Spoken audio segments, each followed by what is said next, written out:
Subgroups.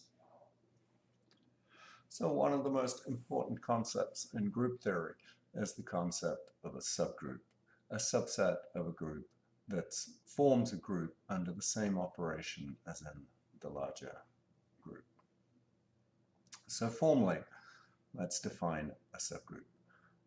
Let G be a group with operation star. A non-empty subset H of G is called a subgroup if it is closed under the operation star and H together with this operation on H forms a group. There are lots of examples of subgroups out there amongst the groups we've already considered. If G is the multiplicative group of complex numbers, then the sixth roots of unity form a subgroup. If G is the integers under addition, then the set of even integers is a subgroup. If G is the set of real non-zero reals under multiplication, the positive real numbers form a subgroup. If G is SL3, then the subset H consisting of E and the transposition 1, 2 as a subgroup. And if G is GLNR, the set of all invertible n by n matrices, then the set of all matrices of determinant 1, SLNR, is a subgroup. So I won't prove any of these facts in this video, but they should be easy to prove once we've discussed the conditions under which a subset is a subgroup. So the results we'll look at today concern what exactly do we have to check to verify that a subset is a subgroup. And it turns out that we don't have to work with the original set of axioms of a group. There's far fewer things to check in the case of a subgroup. For instance, associativity will always hold because it holds in the larger group, it holds for every element of every set of 3 elements of G, so it certainly holds for every set of 3 elements of H. So, our first proposition says that if H is a non-empty subset of a group G, then it'll be a subgroup if and only if the following 2 conditions hold. Condition 1 is that H is closed, so for all H and H prime in H, H times H prime is in H. And secondly, the inverse of every element of H is also in H, so for all H in H, H inverse is in H. So this is an if and only if statement, so we have to prove it in both directions. Let's assume first that H is a subgroup. Then certainly part 1 is immediate because this is just the statement that the operation is a binary operation on H.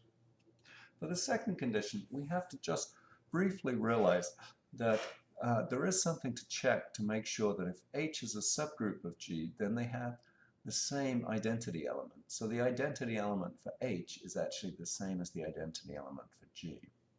And this will imply that there's no ambiguity in this use of the inverse notation. So we have to prove that the identity element EH is the same as the identity element EG. So pick some element H in H. And because capital H is a subgroup, H times EH is equal to H. And similarly, because EG is an identity element of G, H is equal to H times EG. But then, ignoring the H in the middle, we see that HEH is equal to HEG. So by cancellation, EG is equal to EH. So that assures us that there's no ambiguity in the concept of an identity element, and also no ambiguity in the sense, the meaning of the expression, the inverse of H. So its inverse in H will be the same as its inverse in G. So certainly the second condition holds from the axioms of a group. If H is a subgroup, then it will contain the inverse of every element. Now let's go in the other direction. Suppose that these 2 conditions hold. We want to show that H is a group. So the first condition tells us that the operation is a well-defined binary operation on H. As I said earlier, we know that this operation has to be associative because it's associative for all elements of G. So it remains to show the existence of an identity element and the existence of inverses. Well, condition 2 is obviously the statement that inverses exist. So we just have to check that the identity exists. So we have to show that the identity element of G belongs to H. So because H is non-empty, we can pick an element H in H. By the second condition, its inverse, H inverse, is also in H. And by the first condition, we can multiply these two elements, H and H inverse, together, and the result will again be an element of H. Of course, the result is E, and so that proves that E is an element of H. So this gives us that H contains an identity element, and the final axiom is the existence of an inverse with respect to this identity element, which is exactly condition 2. So if those two conditions hold for a non-empty subset of a group, then that subset will be a subgroup. We can actually combine these two conditions into a single condition if we want. Whether or not this is more useful to use depends on the situation, but let's state the result. So, as a corollary, we have that a non-empty subset H of a group G is a subgroup if and only if for all H and K in H, HK inverse is in H. Well, again, it's if and only if. Let's assume that it's a group and check this condition. Well, if it's a group, then certainly it contains the inverse of K, K inverse, and since it's a group, it's closed under the multiplication of H and K inverse, so HK inverse is in H. So certainly this condition will hold for a subgroup. So let's look at the other, more interesting direction. Let's assume that this condition holds, and let's prove that H is a subgroup. So we're aiming to prove the two conditions that we stated in the previous proposition, that H is closed under multiplication and that it's all its inverse of every element is contained in H. So first of all, let's apply this condition when H and K are both H. In that case, it says that H times H inverse is an element of H. But of course, H inverse is E, so this proves that E belongs to H. Now let's apply the condition again in the case where E is H. E is H and H is K. So this gives us that E H inverse belongs to H, and that's just H inverse. So this proves that condition 2 holds, that the inverse of every element of H belongs to H. Now let's take two elements of K. H, we want to show that H is closed under the operation. So we want to show the product of H and K is in H. But all we are given in our assumption is that H times K inverse is in H. But of course, now that we know that K is in H, we've proved that its inverse is also in H. So K inverse is in H. And now, by the hypothesis, by this result applied to H and K inverse, we get that H K inverse inverse, which is of course H times K, belongs to H. So this proves the first condition that H is closed under the operation.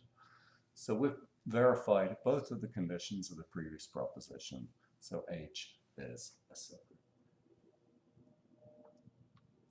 Interestingly, if H is a finite subset, we only have to verify that H is closed under the operation.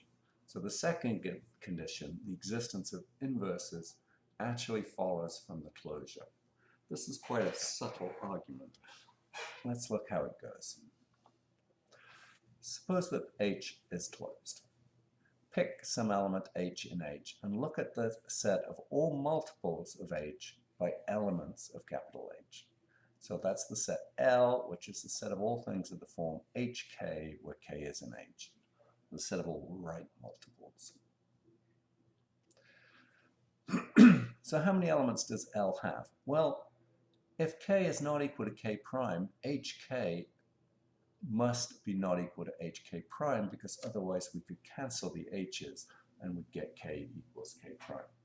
So if we pick two distinct elements of H, then the products HK and HK prime are distinct. This tells us that L has exactly the same number of elements as H. So because it's closed, L is contained in H. and it has the same number of elements as H. So L equals H.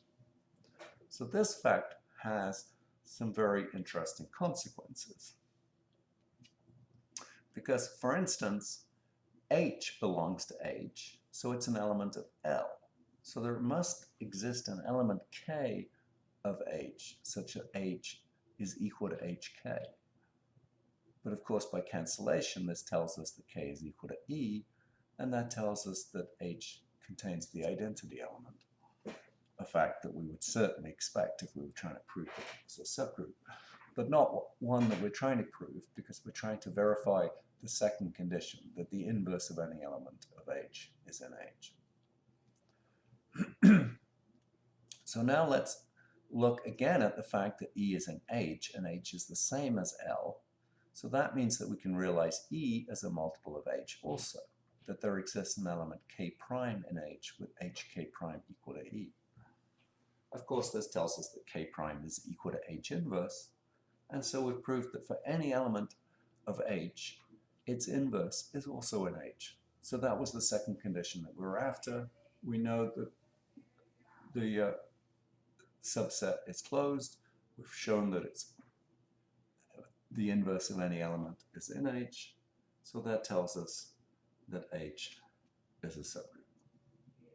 So we've proved three different results on subgroups, three different ways of verifying that a subset is a subgroup.